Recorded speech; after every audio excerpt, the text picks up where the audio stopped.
Hey everyone, welcome back to Feel English Podcast. I'm Anna. And I'm Jake. Today, we're talking about something a lot of us feel, but don't often say out loud. That moment when your dream feels too far away. Oh, yes, that's a big one. Maybe you're learning English or chasing a job or trying to move to another country, and suddenly it just feels impossible. Exactly. Sometimes we start with so much excitement, but after a while, we hit a wall. Everything feels heavy, like we're walking through mud. That's a good image, walking through mud. It means things move really slowly, right? Yes, like you try to move forward, but it's hard. I remember when I started learning Spanish. The first month was fun, but then I couldn't remember anything. I felt so far from my goal of speaking fluently. Same. When I began practicing English years ago, I thought I'd be fluent in 1 year. But after 6 months, I was still struggling to make sentences. I almost gave up. It's such a common feeling. You start to think, maybe I'm just not good enough. Yeah, but I think that's when we really learn what a dream means. It's not about how fast you reach it, but how much you grow while trying. That's true. And maybe dreams feel far away because they're supposed to guide us, not stress us. They remind us where we're heading, even if we're still far from it. I like that. And for our listeners learning English, this is part of the journey too. Feeling tired or lost doesn't mean failure. It means you're learning something real. Totally. So if you're listening right now and your dream feels too far, don't worry. You're not alone. You're definitely not alone. All right, let's talk about what can help when the dream feels too far. Because sometimes small steps are the real magic. Nice. Let's go there. So, Anna, you just said something important. Small steps are magic. I think that's true for almost everything in life. Yes. I've noticed that when I stop focusing on how far my dream is and instead just do one small thing today, I feel lighter. Same here. When I was trying to improve my English years ago, I used to study grammar for hours, but I didn't use it. Then I started a new rule. Just 10 minutes of speaking every day. That's it. Oh, I like that. That's a great tip for listeners too. Set a small, clear goal. 10 minutes a day feels possible. Exactly. And after a few months, something strange happened. I wasn't thinking in my native language anymore. English started to feel more natural. Wow, that's progress. Sometimes we don't even see our improvement until much later. Yeah, it's like watering a plant. You don't see it grow every day, but one day you look and boom, it's taller. That's a beautiful metaphor. Watering your dream. I think that's one useful phrase we can teach today. To water your dream. It means to keep doing small actions to make it grow. I love that because big dreams are like gardens. If you water them every day, reading one page, practicing one sentence, smiling one more time, they start to bloom. And even when no one sees your effort, it still counts. Like practicing English in your room alone. That's watering your dream too. Right. I remember once I practiced talking to myself in the mirror, pretending I was on a job interview. It felt silly at first, but after a while, I got comfortable speaking out loud. That practice gave me confidence later in real life. That's such a great example. Sometimes small, simple habits like talking to yourself, listening to podcasts, or writing short notes can bring big change over time. Yeah, the key is to keep showing up. Even 5 minutes a day can make a dream feel closer. Exactly. Step by step, we move forward. But you know what? Sometimes what makes it hard to keep going is comparing ourselves to others. Ah, yes. That's a tough one. Let's talk about that next. So, Jake, you mentioned comparing ourselves to others. I think that's one of the biggest reasons people feel their dreams are too far away. Definitely. These days, it's so easy to see other people's success online. You open your phone and boom, someone's traveling, someone's fluent in English, someone's already living your dream. I know that feeling too well. I used to follow this YouTuber who spoke 6 languages. Every time I watched her, I felt both inspired and, honestly, a little small. Yeah, it's strange, right? We want to be inspired, but sometimes it just makes us feel behind. Exactly. And that's when the dream starts to feel far again, because you stop focusing on your own progress and start chasing someone else's story. I read a quote once: don't compare your chapter 1 to someone else's chapter 20. I love that. That's perfect. It means that everyone is at a different stage of the journey. You might just be starting while they've been working for years. Right, and we don't see the hard parts they went through. The late nights, the failures, the quiet moments when they almost gave up. So true. I remember once I met a friend who spoke English so naturally. I thought she must be super talented, but later she told me she had been practicing every day for 6 years. Wow, see? That's the hidden part of success. The boring part we never post online.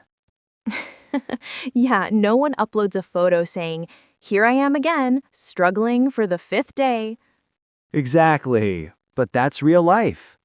So maybe the lesson here is instead of comparing, we should celebrate our own pace. Even if it's slow, it's still progress. That's a great word. Pace. It means the speed you move at. Everyone has their own pace, and that's okay. Yes, and when we stop comparing, we start feeling more free. Free to learn, to grow, and to make mistakes. I like that. Because learning and dreaming are personal. They belong to you. Exactly. And when we focus on our own pace, it's easier to find motivation again.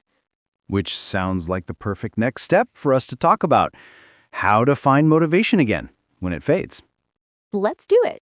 So, Anna, we've talked about how comparison can steal our energy. But when motivation fades, how do you get it back? Good question. I think for me, it starts with remembering why I began. Like, when I lose focus, I try to think back to that first spark, the reason I wanted this dream in the first place. That's powerful. I do something similar.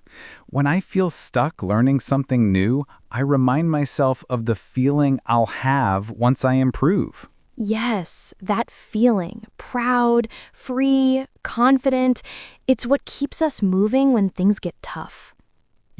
One thing that helps me is talking to supportive people, like friends who believe in me.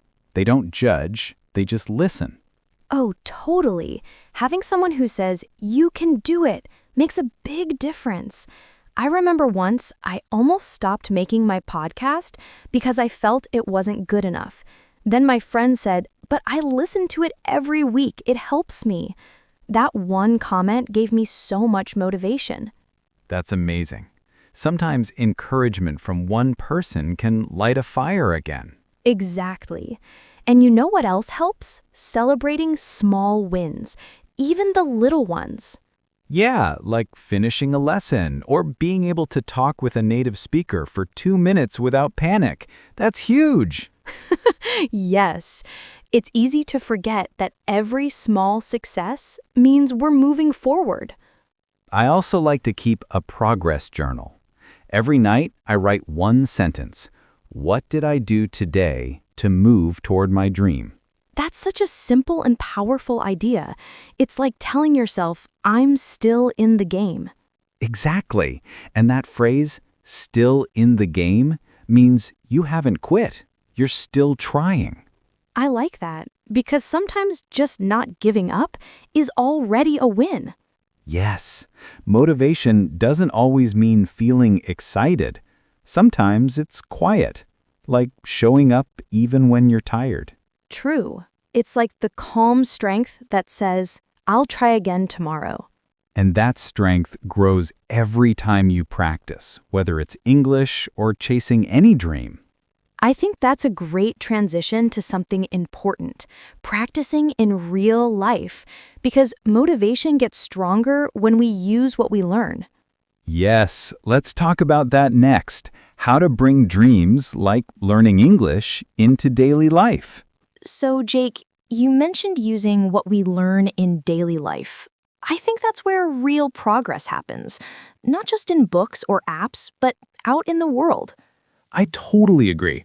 When I was learning English, I realized I didn't need to wait for the perfect moment to practice. Every moment was practice. Exactly. Can you give an example? Sure. I used to order coffee in English.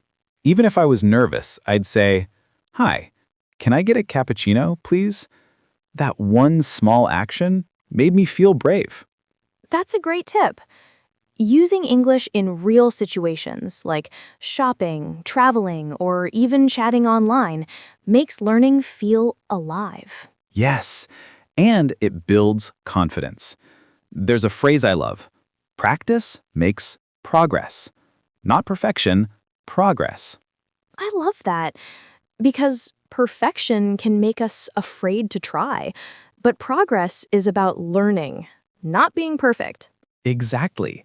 And sometimes we think practice has to be serious, but it can be fun too. For example, I once joined an online game where players had to talk in English. It was chaotic, but so funny. I learned a lot of new phrases from real people. That's awesome. For me, I used to watch romantic comedies in English and repeat the lines. I'd pause, say the line, and imagine I was in the movie. It helped my pronunciation and also made learning fun. That's such a good method, using what you enjoy. Because when you're having fun, your brain relaxes and you remember better. Yes, and for our listeners, remember, you can practice anywhere. Talk to yourself, describe your day in English, send voice messages, or even think in English. Right. Thinking in English? That's another great phrase. It means you stop translating from your language and start forming thoughts directly in English. It takes time, but it happens naturally when you use English in real life. And that's also true for any dream you have. To live it a little bit each day, not wait for a perfect time, just do small, real actions. Beautifully said. When we bring our dreams into real life, they stop feeling far away. Exactly. And that brings us to something deeper, the idea of patience and hope. Because even when you do all these things, progress can still be slow. True. Let's talk about that next. How to keep believing when results take time. So, Jake, even when we're doing all the right things, practicing, taking small steps, staying consistent, sometimes progress is still slow. That can be frustrating, right? Definitely. I think that's when patience becomes the most important skill. It's not easy, but it's powerful. Yes. I've learned that patience isn't just about waiting. It's about trusting. Trusting that what you're doing now will bring results later. That's so true. When I was learning guitar, for months it sounded terrible. My fingers hurt, I couldn't change chords smoothly, but one day it just clicked. All that slow practice suddenly made sense. I love that story. It's the same with learning English or chasing any dream. You don't see the progress day by day, but one day you realize, hey, I can understand this podcast. I can speak more easily. Exactly. It's like the dream starts coming closer, quietly, little by little. You know, there's a beautiful phrase, slow growth is still growth. I think that's something we all need to remember. Yes, because slow doesn't mean weak. Slow means steady, real, and lasting. I think we sometimes forget that every small effort adds up. Even listening to this podcast right now, that's part of your growth. Absolutely. And hope plays a big role too. Hope is like a light that keeps you moving, even when you can't see the full road ahead. I love that image. A dream might feel far away, but hope keeps it shining. And sometimes, when we look back, we realize the journey, all the ups and downs, made us stronger, kinder, and more confident. Exactly. So if your dream feels far right now, don't give up. Keep walking. Step by step, your dream is already coming closer. That's such a great message to end with. Yeah, let's wrap up with a reflection for everyone listening. You know, Jake, after talking about all this, I feel like we've both learned something important, that the distance between us and our dreams isn't a problem. It's part of the process. Yes. Sometimes the space between where we are and where we want to be is exactly where we grow. That's so true. Dreams don't just give us goals, they give us direction. And even if we move slowly, we're still moving. So, to everyone listening, keep going. Don't worry about being perfect. Just keep taking small steps, keep believing, and keep practicing English in real life. Because real English, like real life, isn't about perfection. It's about connection, courage, and patience. Beautifully said. Thanks for listening, everyone. If you enjoyed this episode, don't forget to like, subscribe, and share it with a friend. And remember, your dream is closer than you think. See you next time on Feel English Podcast.